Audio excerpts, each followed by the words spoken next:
زه چې خپله شاعري ستاسو په وړاندې پیش کړم د هغې نه مخکې خپل فرض ګڼم چې د شمشاد ټلویزیون اف ټي وي دوبۍ ډېره مننه وکړم چې زه زما ملګري مونږ یې د خپل پښتنو سره را مخامخ کړو، مونږ له دلته د راتلو بلنه راکړه. او دا یو غزل دی جي: سوچ استا گلاب گلاب خائص پکې مسکې نشي، سوچ استا گلاب گلاب خائص پکې مسکې نشي، ټول وطن به ګل شي خو په زړه به مې سپرلی نشي.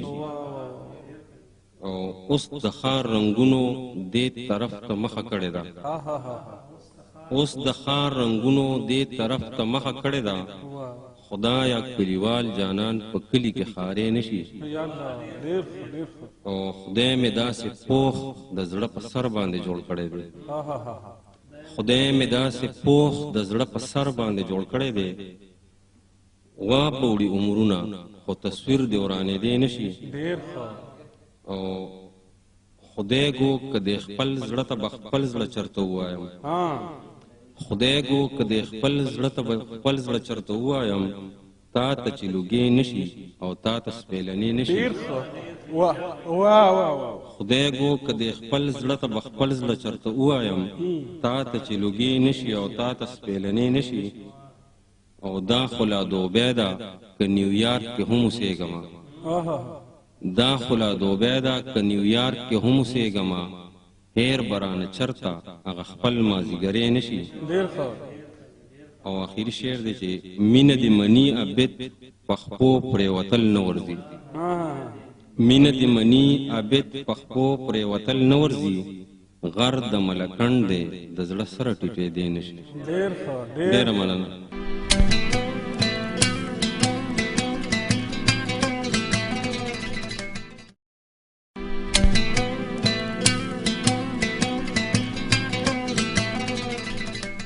دا ښاغلی فضل سبحان عبد صاحب چې ډېر خوندور غزلې موږ ته وړاندې کړ.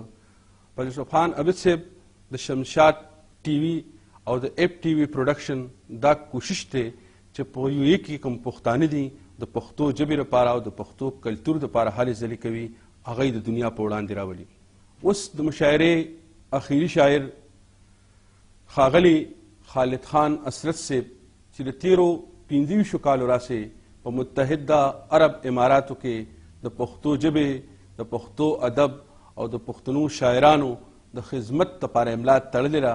د پښتو ژبې او د پښتني کلتور لپاره ډېرې هلې ځلې کوي، ورځ او شپې ته سحر او ماښام ته یې نه دي کتلي. خپل دغه خوږ او ګران ملګري له ښاغلي خالد خان اسرت صاحب له هم د هغه په دې شعرونو باندې بلنه ورکوم چې ما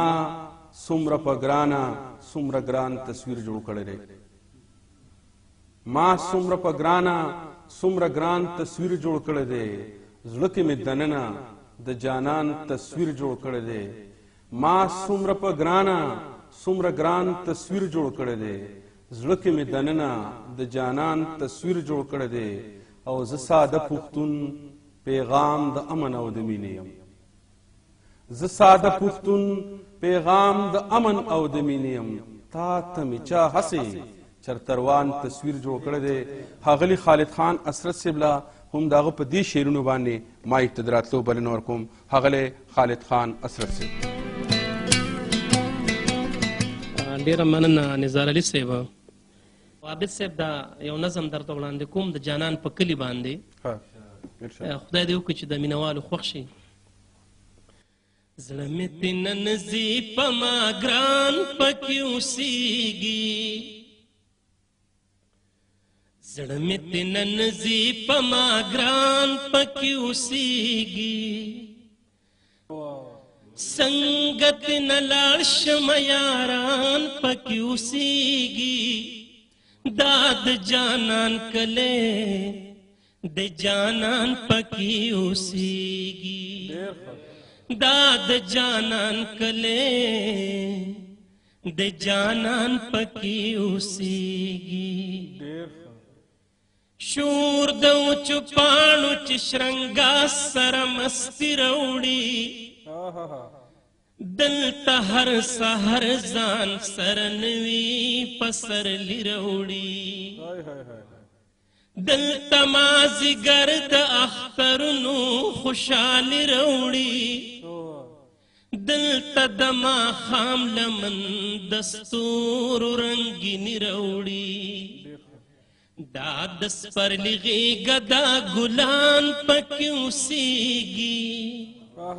تل دې د ګلونو بوراګان پکې اوسېږي دا د جانان کلی د جانان پکې اوسېږي دلته کې فضا پشن فصلونو نغمه زنا ده دلته د فطرت د ښکلاګانو لمن پلنا ده دلته ترجمانه د تاریخ مهرونه ده دلته د پښتو او د پښتون رواج پالنه ده شنه شنه دی باغونه بلبلان پکې اوسېږي شمع د ښایست دی پتنګان پکې اوسېږي دا د جانان کلی د جانان پکې اوسېږي ما په دنګو دنګو چنارونو زړه بایللی دی ما په ګډاګانو د سیندونو زړه بایللی دی ما په هواګانو د دې غرونو زړه بایللی دی ما په دې کچا کچا کورونو زړه بایللی دی چرته خو زما د زړه ارمان پکې اوسېږي تل مې د زخمي زړګي درمان پکې اوسېږي دا د جانان کلی د جانان پکې اوسېږي خیال کې د دې کلي هر یو کاڼی ملغل راکړم چغا د بولان د چترال د غره تر سره کړم هر کلی کې چمپه چم خوره خپله سندره کړم دشته د کلهمې پښتونخوا پې معطره کړم زار شمتې خالده مینان پکې اوسېږي خدای ګوچې د مینې لیونیان پکې اوسېږي دا د جانان کلی د جانان پکې اوسېږي دا خو ژبه شاعر ښاغلی خالد خان اسرت صاحب مینوالو